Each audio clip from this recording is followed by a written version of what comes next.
Midday Live coming to you from our studio here at Adesanwe in Accra. I am Martin Esiedu Dati. Coming up for the next 1 hour. You may have heard it already, but the Finance Ministry is making proposal for new road and bridge tolls ahead of its reintroduction. We'll give you details of this particular story in a moment. Also coming up in the bulletin this afternoon, former Electoral Commission Chairperson Dr. Kwadwo Afari-Gyan criticizes the Commission for its move to discard the guarantor system for continuous voter registration. We have details of his position to share with you as well. And on the international front, at least 99 people have died in Malawi after Tropical Storm Freddy ripped through southern Africa for the second time in a month.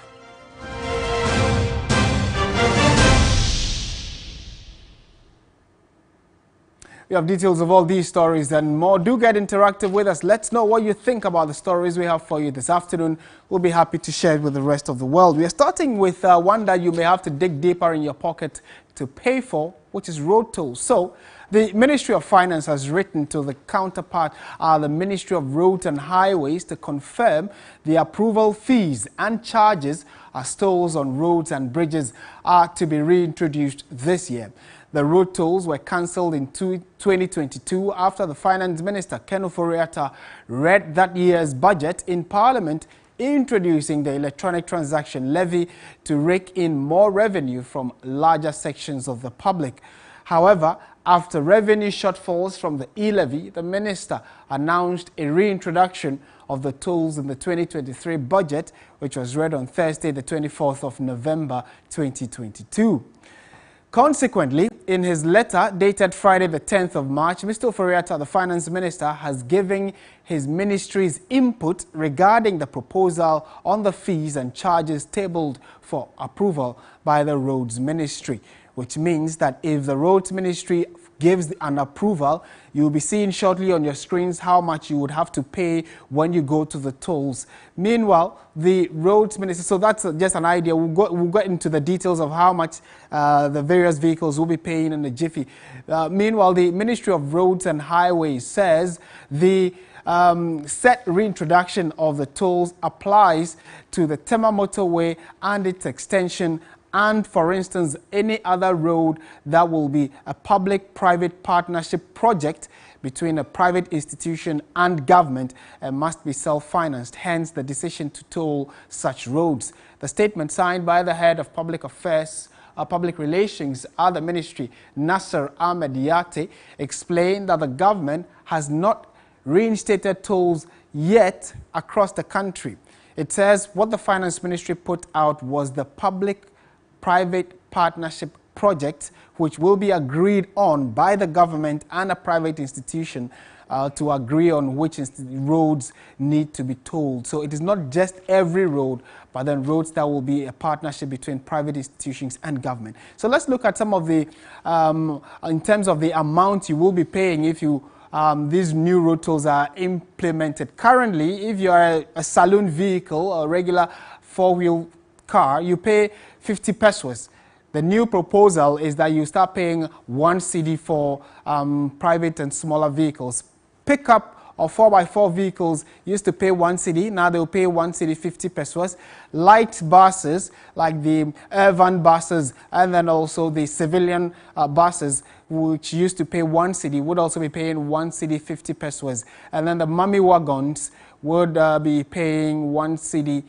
Used to pay 1 cedi, would also now be paying 1 cedi 50 pesos. So averagely, it's like a 50% increment on all the amounts that are going to be paid for now. Medium goods trucks, which used to pay 2 cedis, are now going to be paying 3 cedis. Heavy goods trucks, which used to pay 2 cedis, are also going to be paying 3 cedis. And those are the differences in the amounts that will be paid. And then the heavy goods trucks, the ones that are really heavy and carry, you know, very huge items, or what can basically refer to it as a heavy goods truck, which are 4 axles. They used to pay 2 cedis. They are now going to be paying 3 cedis. And then the heavy goods truck, those with 5 axles, used to pay 2 cedi 50 pesos. theirs is, they're going to be paying 3 cedis, 50 pesos. That's like 1 Ghana cedi extra. Now, heavy buses, like the STC size buses, used to pay 1 cedi, 50 pesos. They're going to be paying 2 cedis now. That's the proposed fee. And then the light goods truck, which have 2 axles, used to pay 1 cedi, 50 pesos. It has been increased to 2 cedis. Agricultural trucks or tractors, which pay 50 pesos, are now going to be paying 1 cedi, and then a agri tractor with a trailer, same amount. Proposal would be that they need to pay 1 cedi now. And then motorbikes, which used to pay 10 pesos. That is why they almost always dodge and pass through these toll booths. Well, because of 10 pesos, now it's going to be 50 pesos, so they need to now slow down and make sure that they pay as part of the revenue collection by the state. So, at least you have an idea of how much you need to start preparing for to pay if the Roads Ministry also gives its final approval to the proposal by the Finance Ministry regarding how much we start going to be paying with road tolls. Let's shift our attention to politics now, because many of you have been following, and here at your Election Command Center, we give you the news when it becomes available. The latest big story in the political front has to do with the former chairman of the Electoral Commission, Dr. Kojo Afari-Gyan, who says or has criticized the commission for its move to discard the guarantor system for the continuous voter registration exercise. In a statement made exclusively to the state newspaper, the Daily Graphic, he said, that is Dr. Afari-Gyan said, that the contention of the EC that the guarantor system was not robust and therefore the Ghana card should be the sole means of registration was untenable. In his new critique, he said that he was not against the use of the Ghana card and did not also disagree with the EC with the Ghana card was of great importance and would go a long way to sanitize the electoral roll, according to him. And here's a quote attributed to him. He says, I think that it is grossly unfair and misleading to try to create the impression that the debate over whether or not, as of now, the Ghana card should be the only basis for a Ghanaian citizen to be registered as a voter revolves wholly around how useful the card is. I have not heard anybody saying that the Ghana card is not a good thing to have or use. In my view, as of now, it cannot be reasonably assumed that every Ghanaian of voting age has the Ghana card or can get one well ahead of the next elections. In fact, given that even under continuous registration, there is a cut-off period during which time one can register as a voter but cannot vote in the following election, I think it is far too early yet to make a fetish of the Ghana card as the only basis for registration or registering a Ghanaian voter as a voter or Ghanaian as a voter. So it's a conversation that has been in media circles for some time now. Let's pick the thoughts of a professor of political science at the University of Ghana, Professor Ransford Jampo. Prof, a very good afternoon to you. Thank you for joining us. Hi, good afternoon. Where do you stand on this debate? There is already a conversation about it in Parliament. The former EC chair has also waded into it. Some civil society bodies also think that the Electoral Commission's position that it should be just the Ghana card and scrapping the guarantor system is, a very debatable issue. What's your take on it? Well, if you ask where I stand on this debate, it creates an impression that you yourself, you are not current and you are not up to date on the matter.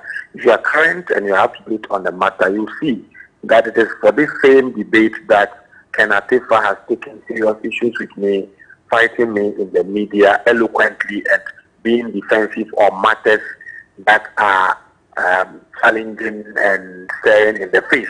I've been battling with him all over, and on your own network, I've been there. My position on the matter has been clear. And so you must rather appreciate what the current issues are. I side with Dr. Afari-Gyan. I do not think that the Electoral Commission will have to be intransigent on this particular matter. Its mandate relates to its stakeholders. And if stakeholders are not too comfortable with a certain content of a CI, and they feel that it will not inure to their benefit, and they have suspicion about the implementation of some content of the CI, the best way to go about it, in my view, is to sit them down and have an engagement with them, just to be sure that their fears are laid. Once you're able to do that, I think you would have institutional peace to go about prosecuting your mandate. But if one has to hide his or her mandate over the need to build consensus in ensuring that there is peace, then it becomes problematic. You know, Afarijan, I'm not surprised at what he said. A very experienced man. He taught political science for many years before he was appointed as the chair of the Electoral Commission. And if you witness any of his engagements with the political party, he was somebody who always had his foot on the pedal. He knew his stuff, and he could tell what would bring about problem and what would bring about peace. He's a man who refused to implement the representation of the People's Amendment Law, even though Parliament had passed it into law, simply because he felt that the political parties were not at idem, you know, on the implementation with that of that particular law. When I was a member, I served as a member of the Electoral Reforms Committee, we made a proposal that the principle of no verification, no vote should be upheld and should be implemented. When we submitted our report to Afarijan, he said, yes, you may have agreed, but as far as he's concerned, he would not encourage the implementation of that NVNV, because he felt that you can have an old chief who, for whatever reason, may have gone into prosecuted, may have been a farmer for a long time, and because of that, none of the areas for verification may be working for him. We cannot look into the person's face and say that because of that, we are not going to allow you to register or to vote and all that. So he had a very proactive view of things, and he knew how to act in a manner that would not usher all of us into a regime of robots.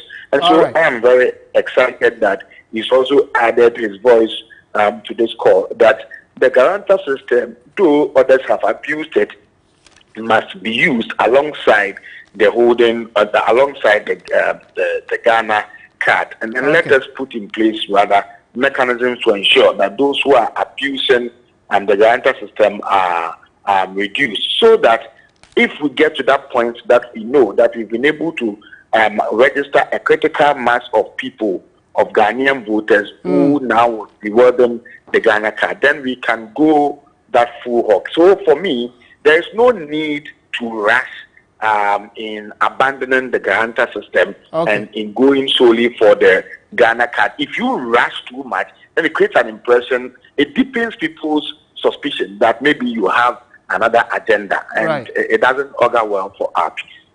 All right, thank you for your thought, Professor Ransford Jampo, Professor of Political Science, University of Ghana. Thank you for your thoughts as always.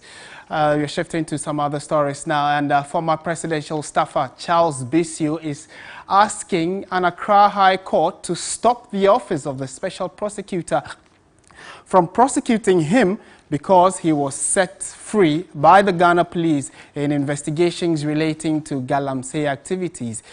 Charles Bissiou is in court over bribery allegations following an undercover investigation by journalist Anas Arimeyar Anas. Bissiou had amended his case to add that if the OSP, or the Office of the Special Prosecutor, wants to prosecute him, then it must add the undercover journalist Anas, since his company offered him the alleged bribe. Charles Bissiou had filed an application on December 23 last year and subsequently amended the application on 4th January 2023 to restrain the OSP from investigating and prosecuting him over allegations made by Anas Arimeyar Anas in a purported corruption documentary, Galamsey Fraud, which was published in February of 2019. Her Ladyship, Justice Olivia Obengo-Wusu, while granting the request, ordered the Office of the Special Prosecutor to file that statement of case within 2 weeks, which would elapse on the 27th of March. So it's a conversation that we'll be keeping very close eye on for you and see how it plays out in court. And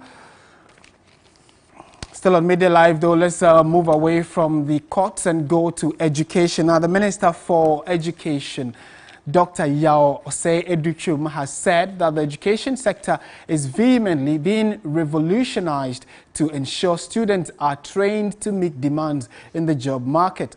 A lead advisor to the ministry, Dr. Charles Yeboah, had earlier expressed worry about the kind of programs being offered in the various universities, which to him do not prepare graduates for the job market.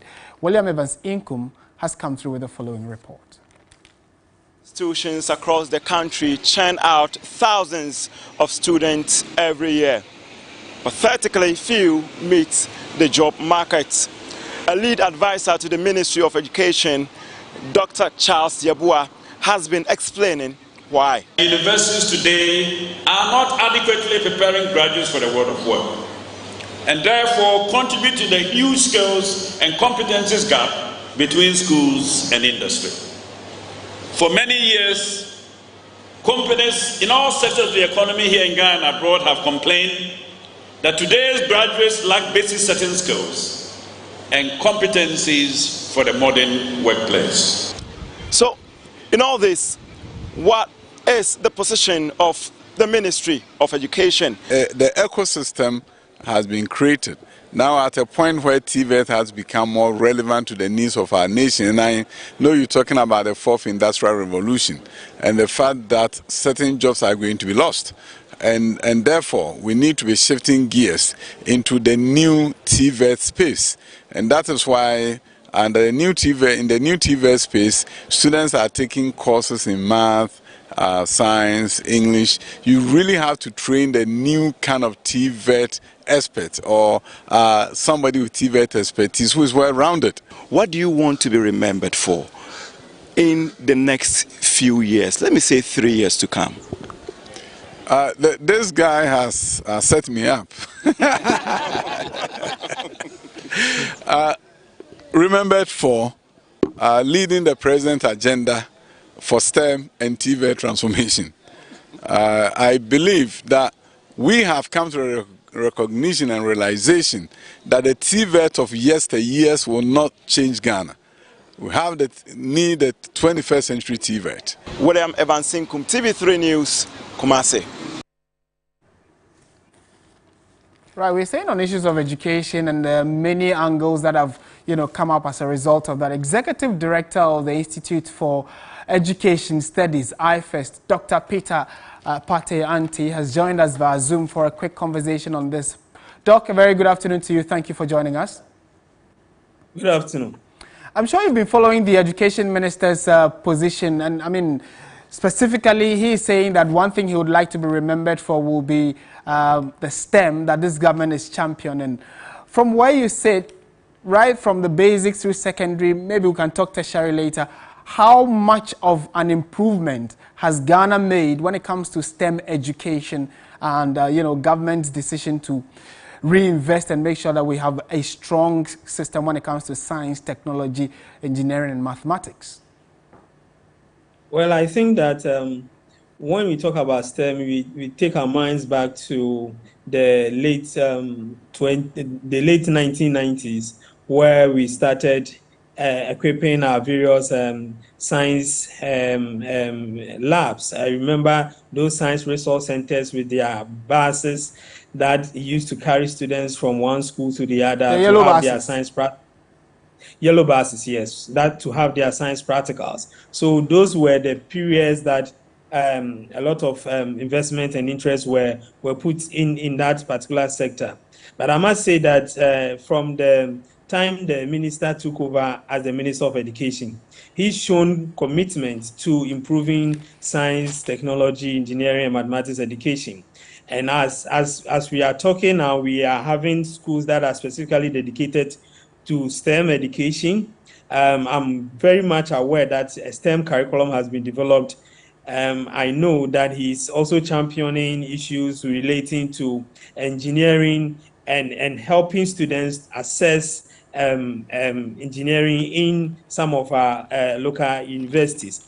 I know that it's also making headway when it comes to allowing students who did not pursue any science-related course to still do engineering at the tertiary level. So you go to UMass, you go to, I think, Pentecost University. There are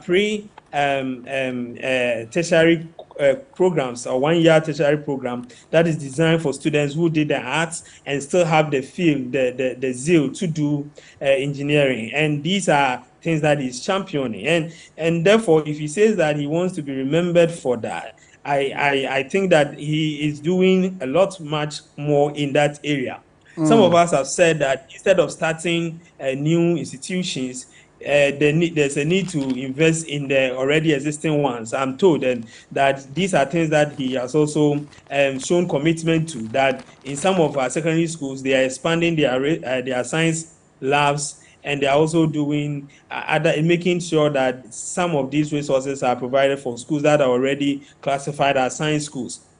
But of course, and then the other thing that I have to also commend him is the idea of virtual labs. I've spoken about virtual labs on several platforms, and I'm told that these are things that some of the schools are also adopting. That instead of putting in physical infrastructure, they are resorting to virtual labs to to do laboratory experiments that would have taken them to do using physical or chemical materials. So these are things that he's doing. You look at TVET, you can see that there's a renewed effort in TVET. You know, those days when you were doing technical skills at the junior high school level, we used to learn how to lay bricks and do all those things. Now you can see that there's a lot more commitment into TVET education, which even the beginning or the establishment of the TVET services that is supposed to take care of TVET. So I have to say, frankly, that a lot of work has gone into both the STEM issues and TVET. Right, and talking about TVET, the Education Minister again has in recent times been making comments regarding TVET and senior high schools, where he has challenged the heads of these institutions that if they do not improve, especially those that are always getting between 0 and 10% pass rate, there is a likelihood that they may be shut down. That comment came and has been met with mixed reactions. I'm sure you have heard that as well. What do you make of it? Time to improve them, or maybe they need to be shut down like the minister is suggesting? I've heard that. I've read that from the ministry's website, Facebook page. I've had certain explanations coming from from my people at the ministry, trying to indicate that the reportage is a little bit skewed, but it's clear in the reports that they put on their Facebook page, unless of course it's pulled down, that the minister was saying that if some schools continue to perform below 10%, there would not be any option than to close them down. I need to state that if you look at school closures based on low performance, it's happened in the United States. So I'm not surprised that the minister is talking about it, because we know that is where he had most of his educational orientation. And in the United States, between 2006 and 2013, a lot of schools were closed down. In 26 states in the United States of America. Now, a study was carried out and published in 2017 that sought to look at the effect of the school closures on the establishment, and it was clearly indicated that the schools that were the students that were sent to the schools after the low performing schools were closed down, after they got to their final year, their performance were as worse as they were when they were in the schools that were classified as low performance. What am I trying to say? I'm saying that when it comes to performance of students, there are a lot of variables that plays critical roles in that. And you cannot single out the headmaster or the head of the institution as the person solely responsible for the low performance of the school. We also need to ask ourselves, are we giving the students, the schools, the needed resources? Are we giving them the needed teachers, the needed textbooks, the infrastructure that they are studying in? How is it like?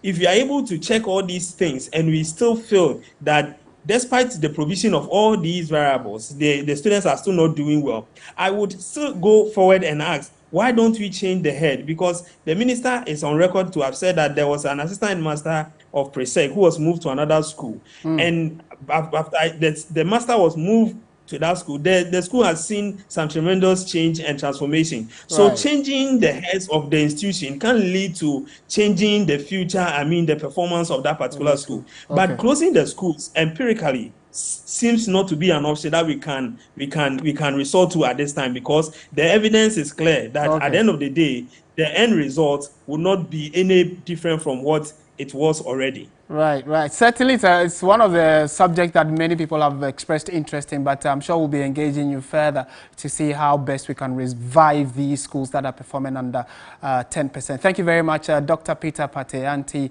Executive Director of iFirst. You're still watching Midday Live on TV3. Let's take a look at some other pressing stories we have for you this afternoon. Now, the family of the 27-year-old man who was shot dead by Upper West Regional Police Anti-Robbery Unit is demanding an immediate independent committee to investigate the incident. They contend that the deceased was not an armed robber and demand that the police acknowledge their error and compensate the family for unjustifiably killing their son. The family of Abubakar Shahid, who was shot dead in Wa by the Upper West Regional Police Anti-Robbery Unit on Thursday, March 9, is still in grief. They refuse to accept the assertion by the Regional Police Command that their son was an armed robber. The deceased was reportedly on his way to his employer, but was shot dead by the police. A brother of a deceased, Isa Isahaku, reportedly collapsed and died when news about his brother's death was announced. One would have thought that under standard policing procedure, resort to the use of arms would never be the first option. However, it becomes evident that our men in uniform are becoming trigger happy. All right, so let's speak to some family members of this gentleman and find out from them what exactly their current position is. We've been joined by Mohammed Tamin, who is the spokesperson of the bereaved family.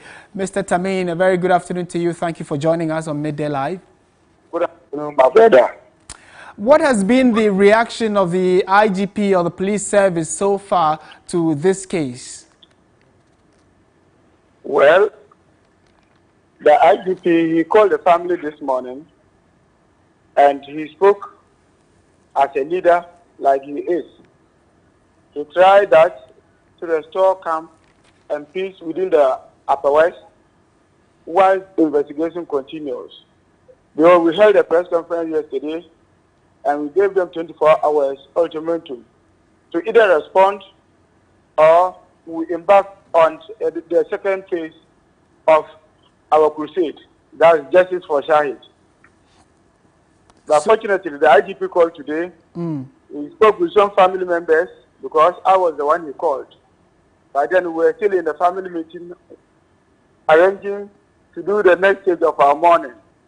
Then the information got to them that this is what the IGP said, and they were all happy that the IGP is out to send an independent body to probe into the issue. So you mean the IGP has spoken to the family and has confirmed that he or the police service will set up an independent investigator to look into the case? Yes, please. Okay. And so what's the family's reaction to that call from the IGP? And are you willing to cooperate? Well, we are willing to cooperate. No one is above the law. Unless they are trying to escape from the fact that we were going to the next phase of our issue. That is, we wanted to do demonstration today. Tomorrow, we could have petitioned Straj, the Parliament House, over the issue.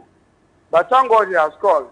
We'll be giving him another day to see how his investigation, although it won't be that public, we'll see how they will reach the family. All right.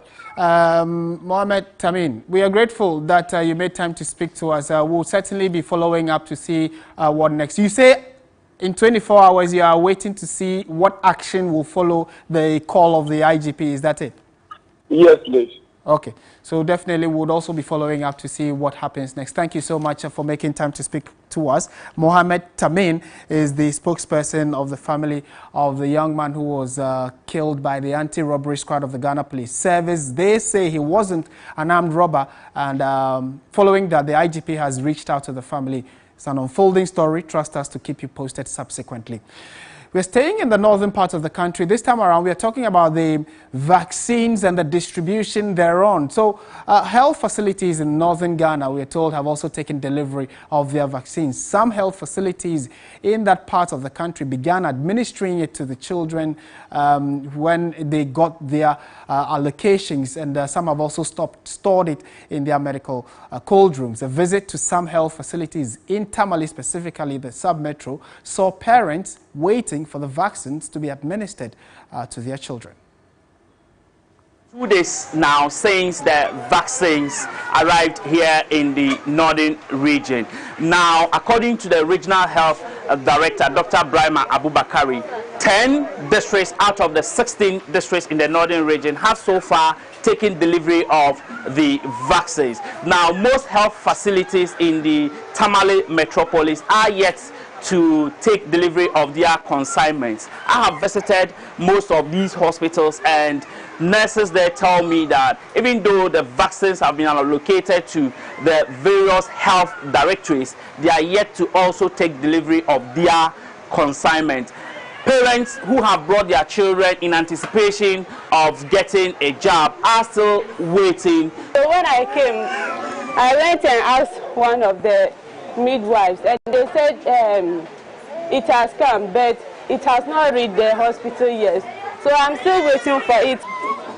The day that they told us that they didn't bring it, we were not happy. But now that we are so happy to get it to our children. At the Central Hospital in the Tamale metropolis, and as can be seen in the background, the vaccines have arrived at the facility and they are administering the vaccines to the children. Parents tells me that they are very happy that the vaccines have arrived, and they are commending government for this effort, and they hope that within the next 6 weeks, when these consignment would have been exhausted, more will come for them to benefit from. Right, so from the northern region, let's come to the Greater Accra region, where there is mad rush for childhood vaccines at various health facilities in Accra since the onset of the distribution. Most mothers have expressed relief after months of waiting. Let's connect to Judith Awachitanda, who has been visiting the Osu and Mamprobi polyclinics and has joined us via Zoom for a quick chat. Judith, good afternoon. What else can you report?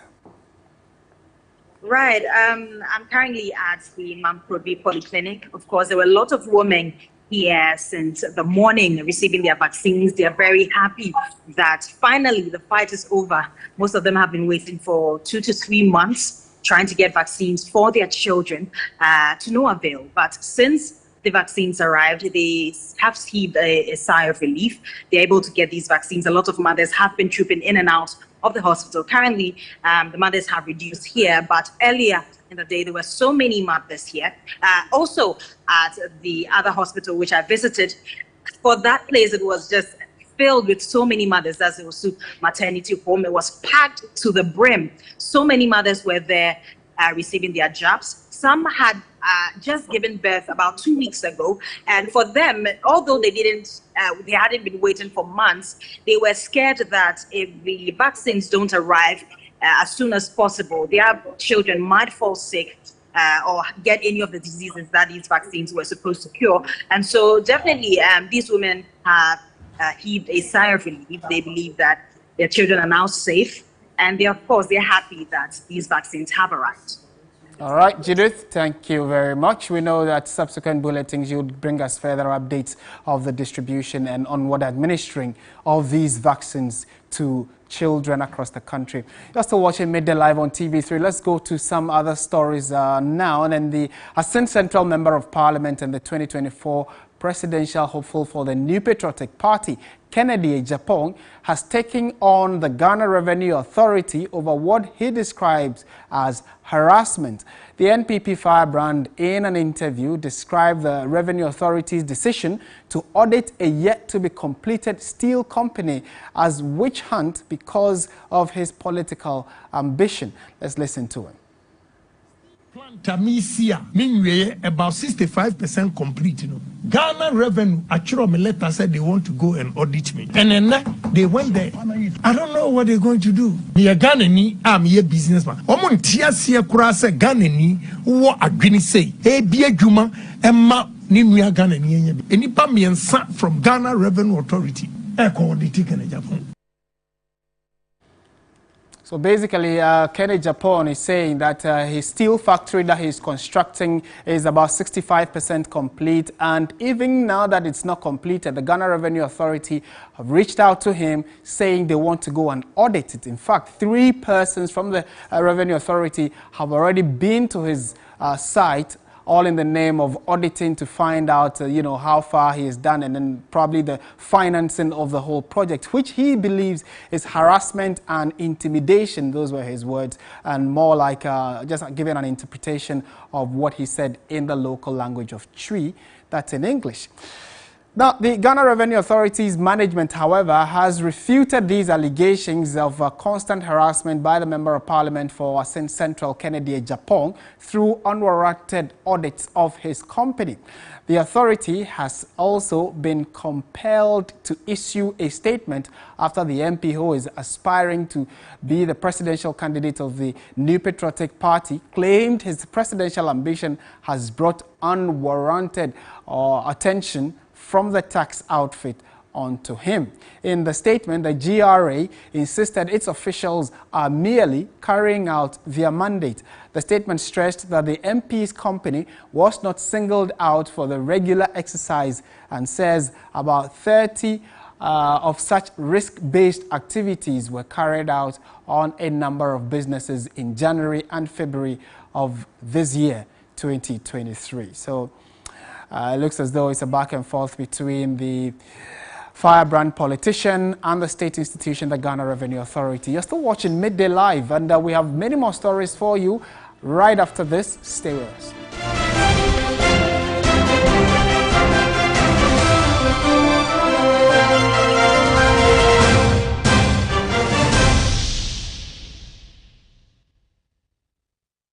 Ladies and gentlemen, we're going to demonstrate to you the superior properties of Flamingo paint as compared to other paint brands on the market. We take equal quantities of Flamingo paint and this ordinary paint. We then dilute them with water. And now let the test begin. The gentleman on the left is going to apply the ordinary paint, and the gentleman on my right will use the Flamingo superior paint. As you can clearly see, Flamingo has the obvious better hiding. Furthermore, Flamingo has painted a much larger area. You know, 1 bucket of Flamingo paint is equal to several buckets of any other paint brand on the market. Flamingo paint is made with superior formulation to give superior durability, superior hiding, superior coverage. Flamingo paint, simply superior. Pepsodent is aware that globally, 1 in 2 children suffer from cavities. That's why by giving her Pepsodent, you're not only protecting her teeth, but also helping her grow up and thrive at every stage of her life with a healthy and confident smile, so she can succeed and achieve all of her dreams. Because every smile matters.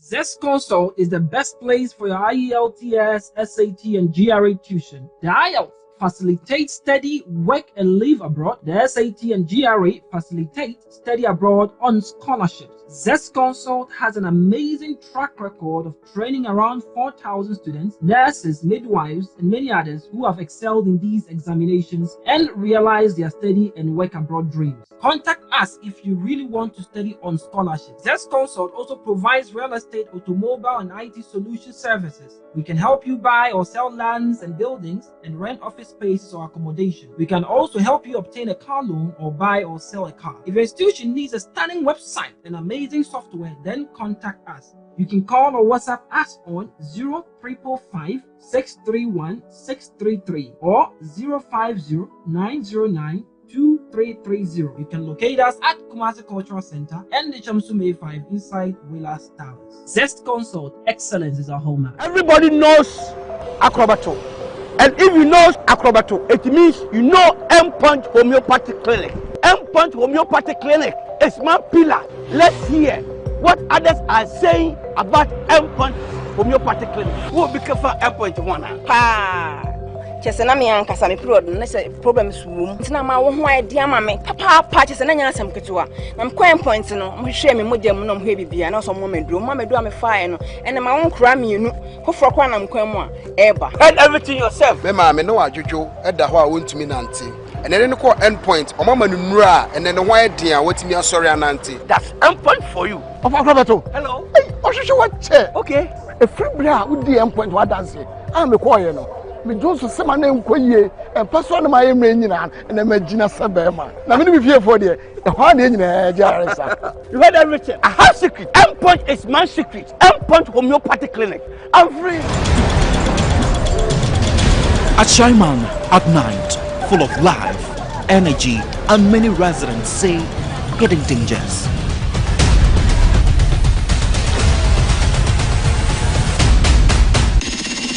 And many others argue, full of people grossly misunderstood and duly stereotyped and branded as violent miscreants. If they are mentioned, nobody should say Ashama people are like are criminals. It's not true.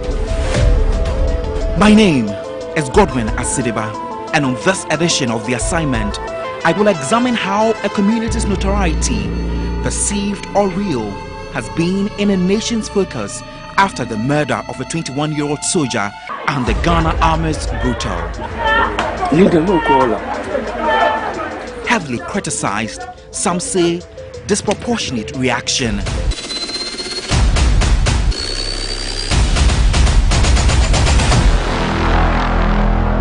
Ashaiman and the Siege airs on Wednesday, March 15 on TV3 and on all our digital media platforms at 9 p.m.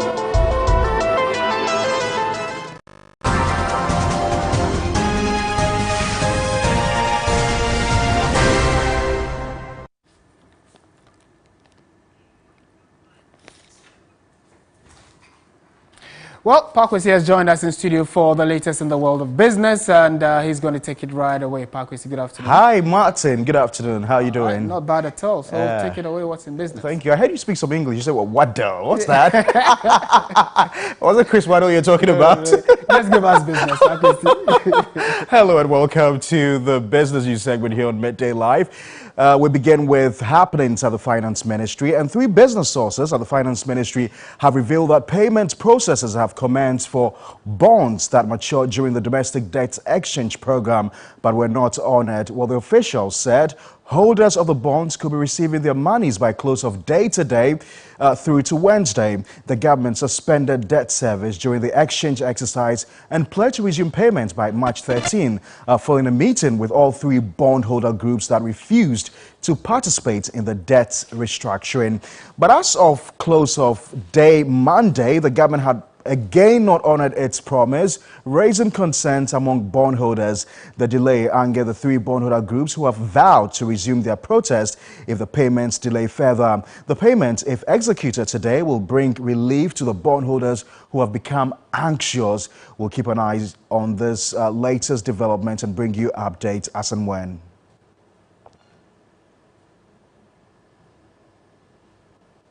Meanwhile, the Pensioner Bondholders Forum is unhappy with the government's delay in resuming coupon and principal payments on matured bonds. Convener of the Pensioner Forum, Dr. Anani Entry, said its members whose bonds matured during the period are yet to be paid. He spoke to 3 Business. We didn't expect a situation like this after government has promised that it is going to resume the payment of coupons and maturities. That is worrying for the issuer not to tell the bondholders anything, not to give any information whatsoever. That is something that we shouldn't allow to be happening. If the promise has been made, the promise must be kept to make sure that the public will have confidence. In other news, financial analyst with Dalex Finance, Joe Jackson, is warning of dire consequences for Ghana's economy if government fails to secure an IMF program by middle of next month. His warning follows earlier remarks by Finance Minister Ken Ofori-Atta that things could get out of hand if a bailout program is not reached by the end of April. Speaking in an interview on Business Focus, Joe Jackson said, based on the ongoing negotiations with external creditors and China's lukewarm attitude, the process could be much more protracted.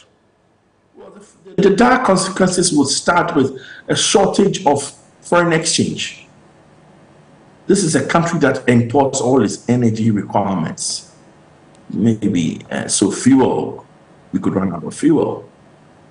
We could run out of electricity because less than 30% of that is generated from Akosombo. We could run out of drugs, food. Everything imported would be at risk. Remember that we haven't paid a dime in our foreign exchange debts since December. We've defaulted. The reason why we have been treated with kid gloves so far is because there's reasonable belief that the IMF deal will happen soon enough and there will be stabilization in our affairs, our economic affairs.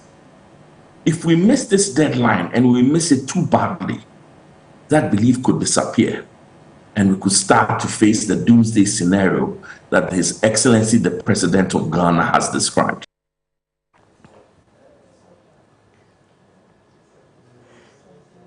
Well, that's all for the business news segment here on Midday Live. My name is Parkwesi Asare. For more business news stories, do well to log on to our website. It's www.3news.com. Oreku Ampofo is standing by with the very latest in the world of sports.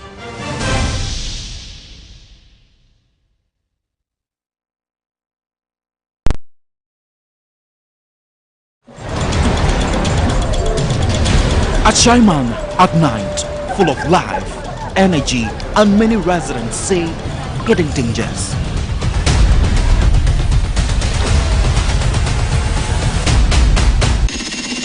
And many others argue, full of people grossly misunderstood and duly stereotyped and branded as violent miscreants. Nobody should say Ashaiman people are like criminals. It's not true. My name is Godwin Asidiba, and on this edition of The Assignment, I will examine how a community's notoriety, perceived or real, has been in a nation's focus after the murder of a 21-year-old soldier and the Ghana Army's brutal. Heavily criticized, some say disproportionate reaction.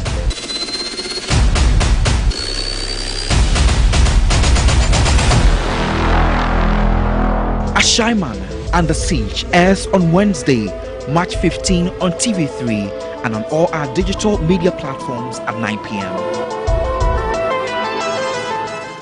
When the sun rises, there is hope. While this hope lingers on, the citizens look up to the government, the economy, the national development agenda, and everything in between. On Ghana Tonight, it's our utmost priority to bring you insightful conversations on the economy, break down the biggest issues while setting the agenda for transformation and national development. The big and important stories are treated from the human interest angle, while the facts and the figures are painted with precision. So now, let's cut the convention and start the conversation here on Ghana Tonight. I am your host, Alfred Okamse. Ghana Tonight shows Monday to Friday at 10 p.m. on TV3.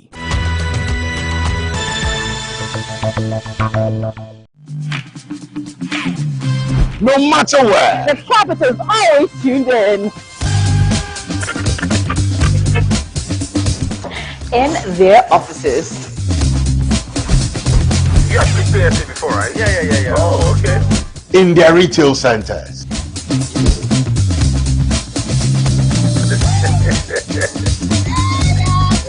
Even in their busy marketplaces. Oh, should that some kind of thing like what?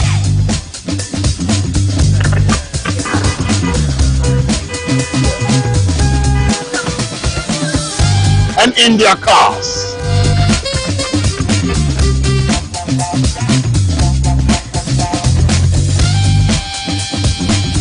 Even in their homes and in their rooms, they listen.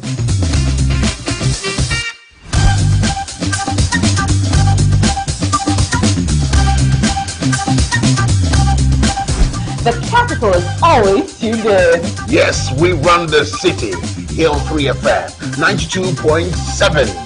Your Urban Lifestyle Radio. Join Giovanni and AJ Sapon on 3FM Drive 92.7 Monday to Friday from 2 p.m. to 7 p.m. We run the city on 3FM 92.7, your urban lifestyle radio station.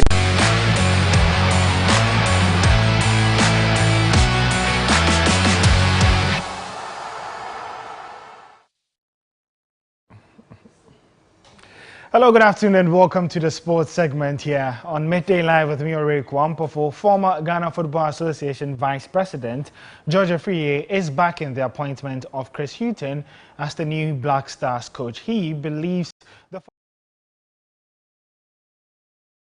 team back to the top. Equate it with Chris current coach, Chris Hughton.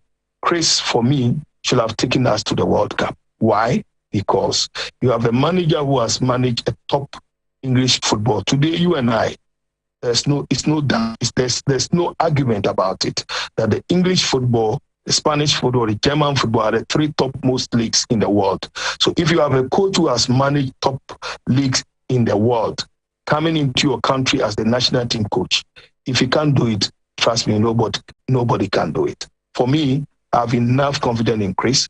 Yes, coaches can come and fail. It's normal. He can be the best of best and still fail. It's normal. But let us do our part. Let us appoint the right personnel for the job. Let him go out there to fail, and then we can say that we did our best.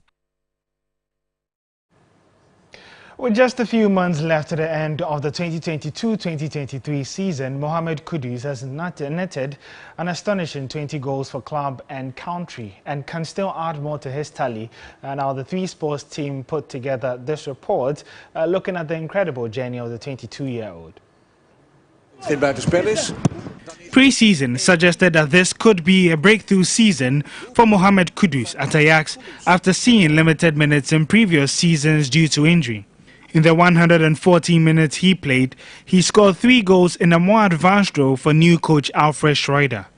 Despite his explosive pre-season form, Kudus was dropped for the Dutch Super Cup against PSV, coming on in the second half to score the screamer. Schroeder then rewarded Kudus with a start, and the former Nordsjælland player needed just over 30 minutes to announce his presence. Now Kudus goal silent. Tavernier makes it 3. It's 2 in 2 minutes. Rangers are being ripped apart. The Ajax starting 11 was Kudus' to lose, and the 22-year-old continued to shine and scored in 5 consecutive games during September. Due to rotation coupled with Ajax's drop in form, Kudus went into the World Cup on the back of 3 goals in 11 games. But the Right to Dream graduate once again showed the world what he's made of, scoring 2 goals on the biggest football stage. Ayu's ball again is really thrilling. It's absolutely brilliant. And Kudus takes advantage. In the box. Here's Mensah. This is positive. Williams. Kudus. Yes. Ajax remained winless in the league after the World Cup, with Kudus scoring the final goal in Schroeder's era. In came John Heitinga, a coach who worked closely with Kudus whilst playing for Ajax's youth side during his recovery from injury. Since Heitinga took charge, Kudus has scored 7 goals and provided 3 assists in 11 games, taking his total to 20 goals for club and country this season. At times, it has felt like Ajax's season has gone topsy-turvy, but Mohamed Kudus has remained constant and is well on his way to having one of the best individual seasons from a Ghanaian in recent times. Well, Mohamed Kudus and Ajax would not be in the Champions League, which resumes this evening. Let's just quickly run through the fixtures before we take leave of you. There's Manchester City hosting RB Leipzig is 1-1 in that tie, and then Porto would have to overturn a 1-goal deficit when they welcome Romelu Lukaku's Inter Milan in the round of 16 stage.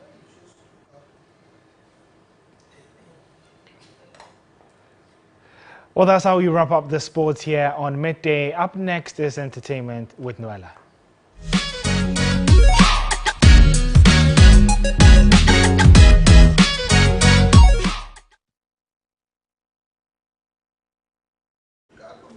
Good afternoon. Let's do some entertainment updates here on Midday Live. My name is Noella. Now, it is almost that time of the year where we get to unveil some relatively unknown but super talented artists who will compete for the Unsung Artist title at the 24th Vodafone Ghana Music Awards. For 10 solid years, the VGMA has made a commitment to shine light on some budding acts and birth top music stars like Miss V, Kwame Eugene, Kelvin Boy, Mr. Drew, Eno Baroni, Jackie, and many more. Make a date with us on Wednesday, 15th of March 2023 at 12 noon as we get to find out the list of artists shortlisted for the 10th anniversary of the VGMA Unsung category. This announcement will be live on selected Media General platforms. The 24th VGMA Unsung is a Charterhouse initiative with partnership from 3 Entertainment and sponsored by Close Up Complete Fresh Protection.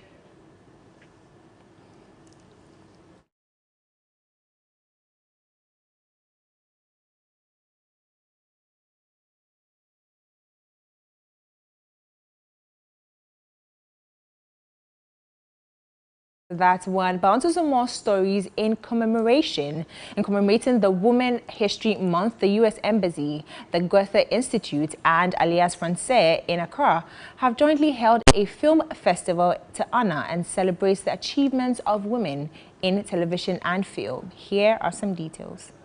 The Women in Motion Film Festival, 8 nights of films, started on March 8, 2023 in Accra to screen films for, about, and by women. Hosted by the United States Embassy, Alliance Francaise, and the Goethe Institute Ghana.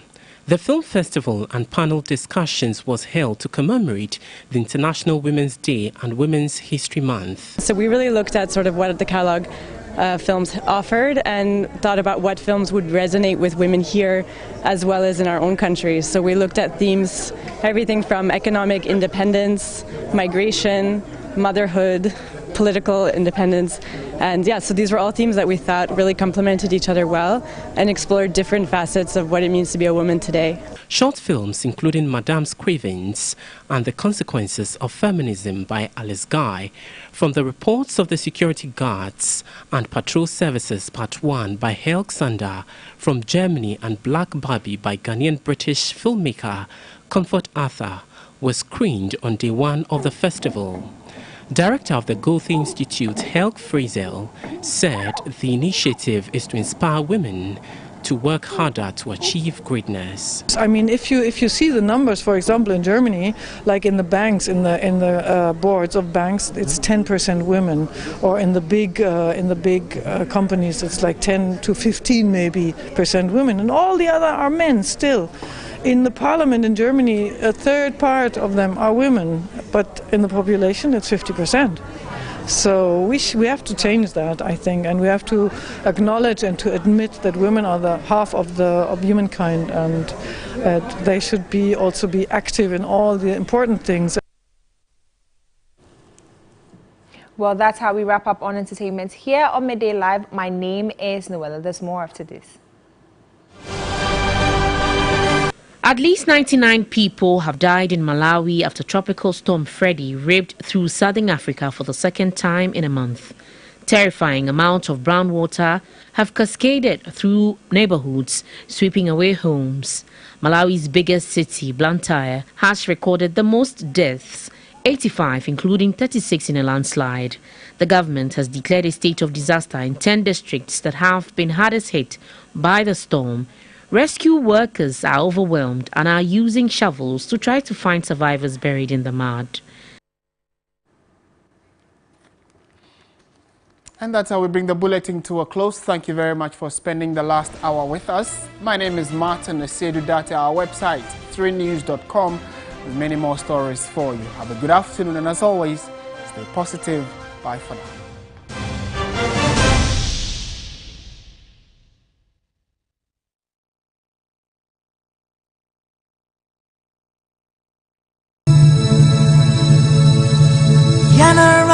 Assassini, airport in my eye, Mojana, Nanum Shekun.